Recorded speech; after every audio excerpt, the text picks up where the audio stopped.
So on this Father's Day, it is very shocking to see that a son of Njak, a person who was born from a father who was born and created the Njak, the National Joint Action Committee, which was born because of the oppression of the PNM, because the PNM had been in charge from 1956 to 1970, where the Black Power revolt occurred, where black people had to stand up and fight against the PNM. You see, don't get confused when you look at US politics and CNN and so on. That was Anglo-Saxon people, white people, oppressing black people. In Trinidad and Tobago, black people have had power since 1956, and yet black people had to fight against the PNM Black Party for equal opportunities, jobs, social justice, and equity. And when a child is born out of that, and I'm speaking and I spoke to my children also in this lesson, you grow up with a philosophy, a passion, a commitment, born from ideals that are espoused by your father. And just because somebody passed with something that you need, your hungry belly, this is what you do. This picture speaks volumes. And let me tell you why. Because a lot of you out there say, Anil, all your politicians always play games, always go in the tea room, and always lying with them while we suffering. Let me tell you all something.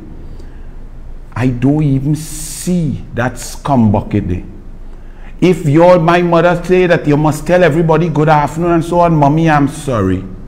I don't tell that man good afternoon, good morning, and it's only because he has special brands wrong name, I don't cuss him.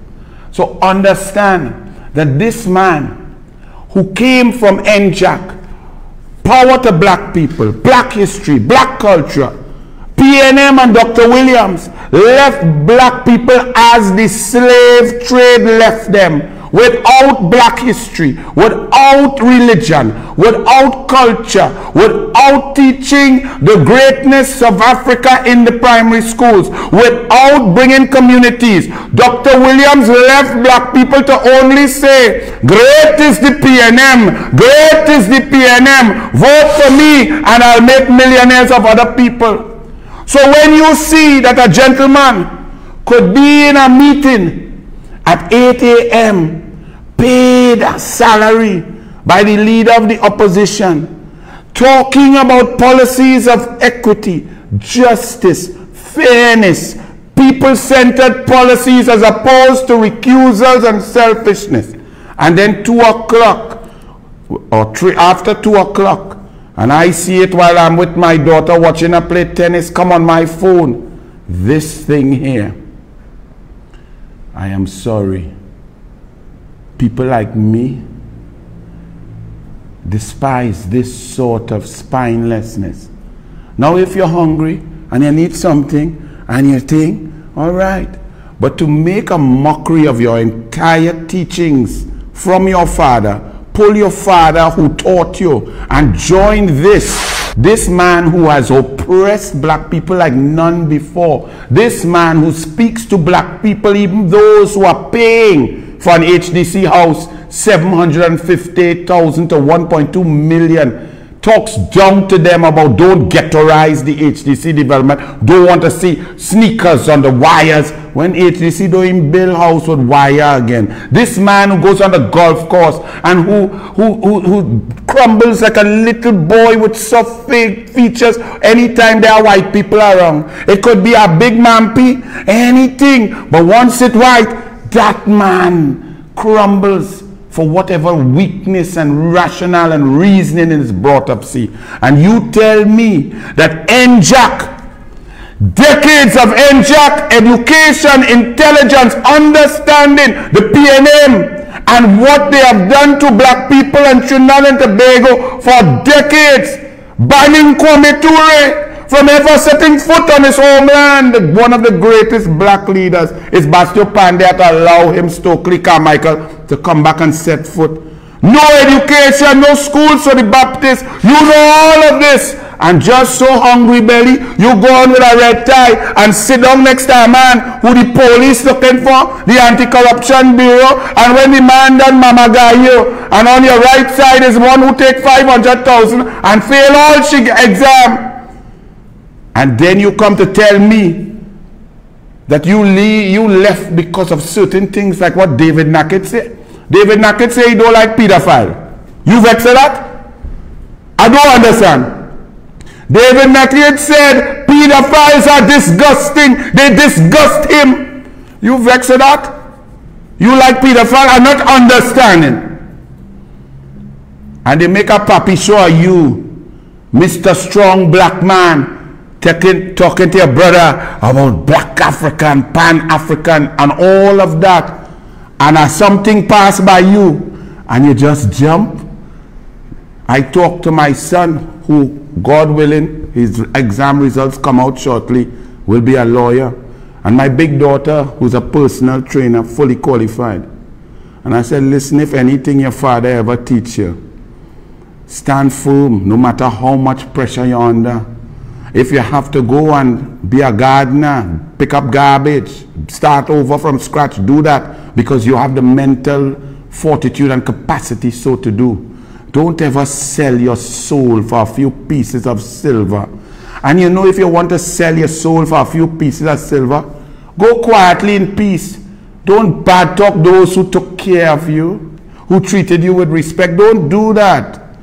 That's downright distasteful. So enjoy your PNM.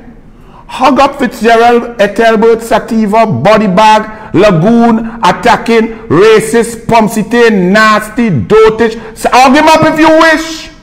That's your choice. But don't dare attack those who helped you, took care of you and respected you. I was even told, easy, because certain people love you like a son and so on. But while that's all very well and good, not me, not the Douglas, because shame is shame. How could you sit down in a meeting with the United National Congress at 8 a.m. and at 2 p.m. put on this red nasty tie?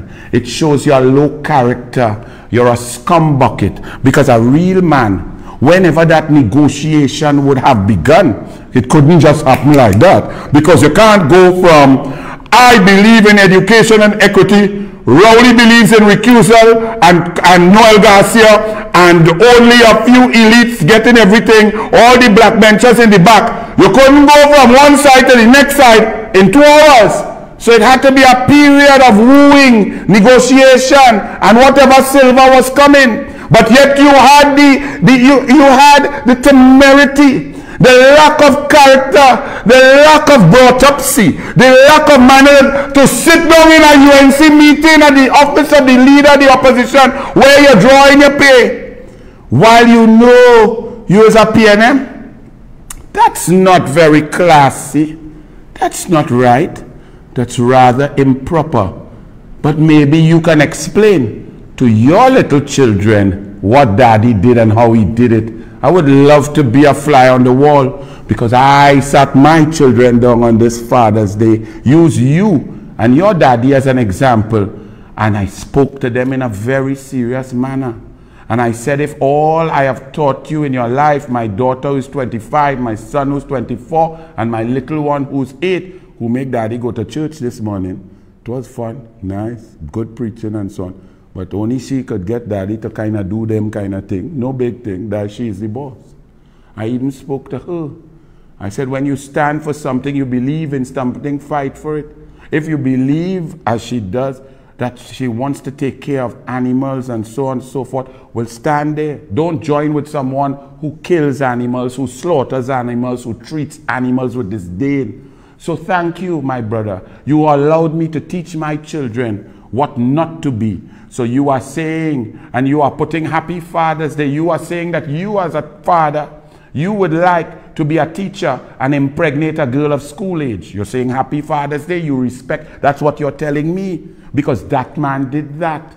You are telling me that as a father and a husband, you want to reach 65 and have sex with a girl who come to try and get a job done in the constituency without a condom and make twins. That's what you are telling me. Because you post your father and that man and telling me about Happy Father's Day. I want you to explain to me. Because is that what you want? Because that is the truth. You are telling me that you as a man and a husband, that you respect a man on Father's Day who sits in the cabinet, appoints Daryl Smith as a minister in his cabinet, and fornicates simultaneously with Daryl Smith's wife, walking downstairs past 3 dogs, a parrot, open the door on the red couch. That's what you are telling me as a leader. To tell my children Happy Father's Day. I want you to explain, my brother. You see, me and mine, if you're going there, hungry belly, need food, no big thing. Go there and eat your food. But don't come there and play no games with the population and play no lies. Happy Father's Day. This man who left Garter Lane alone for 44 years.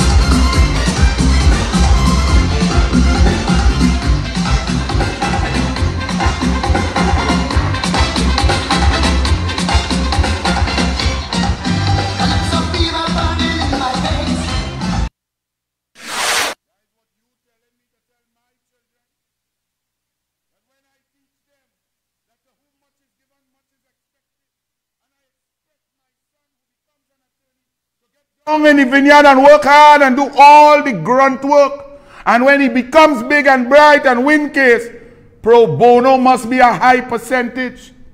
All of my children are taught that. You are telling me that on one day, what with hungry belly, you just all of that fall off, all your philosophy, all the teachings of decades just gone, and you come to tell the population, respect that.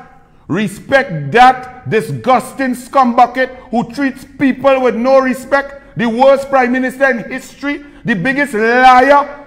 I want to hear you talk to your children as you put a picture of Rowley and tell them Happy Father's Day. How Rowley lied on human beings, went in a parliament and read an hour and 25 minutes of pure, unadulterated lies on other human beings. And Daddy is saying, be like Rowley. Really? Get that scumbucket off my screen.